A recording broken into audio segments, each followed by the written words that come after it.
বৃষ্টি, কড়া নিরাপত্তার পুলিশের নিষেধাজ্ঞা কোনো কিছুই আজকে থামাতে পারেনি ককরোচ জনতা পার্টি অর্থাৎ বিক্ষোভকারীদের। হাতে সংবিধান, জাতীয় পতাকার মুখে স্লোগান নিয়ে হাজারো মানুষের পদযাত্রায় সরগরম হয়ে উঠেছে দিল্লির যন্তর মন্তর।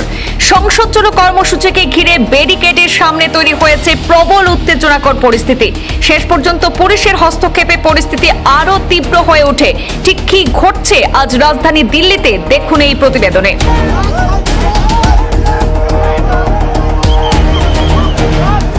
রাজধানী দিল্লির যন্তর মন্তর আজ সোমবার যেন পরিণত হয়েছে এক বিক্ষোভের কেন্দ্রে। প্রবল বৃষ্টিকে উপেক্ষা করেই সংসদ চলো কর্মসূচিতে অংশ নেন ককরোচ জনতা পার্টি অর্থাৎ সিজেপির সমর্থকরা। সংগঠনের দাবি, প্রায় ৮,০০০ মানুষ এই কর্মসূচিতে অংশ নিয়েছেন। বর্ষাতি গায়ে, হাতে ভারতের সংবিধান আর জাতীয় পতাকা, এই প্রতীকী বার্তা নিয়ে দিল্লির যন্তর মন্তর থেকে সংসদের উদ্দেশ্যে মিছিল শুরু হয়। তবে আগে থেকেই বিশাল পুলিশ বাহিনী মোতায়েন ছিল গোটা এলাকা জুড়ে।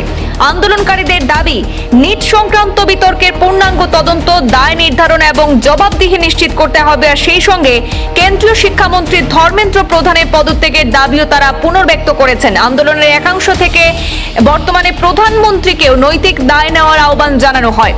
এদিকে দিল্লি পুলিশের দাবি, এই কর্মসূচির জন্য কোনো অনুমতি নাকি নেওয়া হয়নি, তাই একে আগেই অবৈধ ঘোষণা করা হয়েছিল।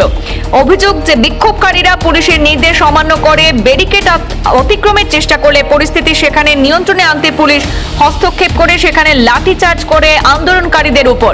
এরপর এলাকায় উত্তেজনা ছড়িয়ে পড়ে।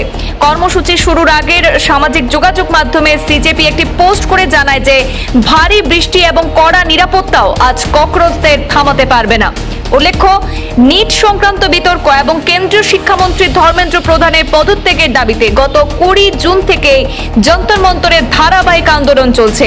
৭ দিন পর সেই আন্দোলনের মঞ্চে অনশনে বসেন সমাজকর্মী সোনাম ওয়াংচুক। পরে তাকে সফদরজং হাসপাতালে ভর্তি করা হলেও আন্দোলনকারীদের দাবি যে তিনি এখনো অনশন চালিয়ে যাচ্ছেন, আর তার সঙ্গে অনশনে থাকা ৩ পড়ুয়াও আজ সোমবার সকালে অনশন ভঙ্গ করেছেন বলে জানা গেছে। এদিকে বিক্ষোভে উপস্থিত ছিলেন সোনাম ওয়াংচুকের স্ত্রী গীতাঞ্জলি জে আংমো এবং বিশিষ্ট অভিনেত্রী শাবানা আজমি। শাবানা আজমি জানিয়েছেন, আমরা শান্তিপূর্ণভাবে প্রতিবাদ জানাতে এসেছি। এই অধিকার আমাদের সাংবিধানিক অধিকার, সংবিধান আমাদেরকে সেই অধিকার দিয়েছে। এই আন্দোলনে সমাজকর্মী সোনাম ওয়াংচুকের অনশন, বিভিন্ন বিশিষ্ট ব্যক্তির উপস্থিতি এবং বিপুল সংখ্যক যুবক যুবতীদের অংশগ্রহণ বিষয়টিকে জাতীয় আলোচনার কেন্দ্রে নিয়ে এসেছে। এখন নজর প্রশাসনের পরবর্তী পদক্ষেপ এবং আন্দোলনকারীদের দাবির বিষয়ে সরকারের প্রতিক্রিয়ার দিকে। আজকে বৃষ্টি ভেজা রাজধানীতে সংসদ চলো কর্মসূচি ঘিরে তৈরি হওয়া এই উত্তেজনাপূর্ণ পরিস্থিতি আবারও সামনে আনলো প্রতিবাদ, আইন শৃঙ্খলা এবং গণতান্ত্রিক অধিকার নিয়ে নতুন বিতর্ক। শেষ পর্যন্ত এই আন্দোলন কোন দিকে মোড় নেয়, প্রশাসন এবং আন্দোলনকারীদের পরবর্তী পদক্ষেপ কি হয়, সেদিকেই এখন নজর গোটা দেশে। ব্যুরো রিপোর্ট, পূর্বাঞ্চল প্রতিদিন।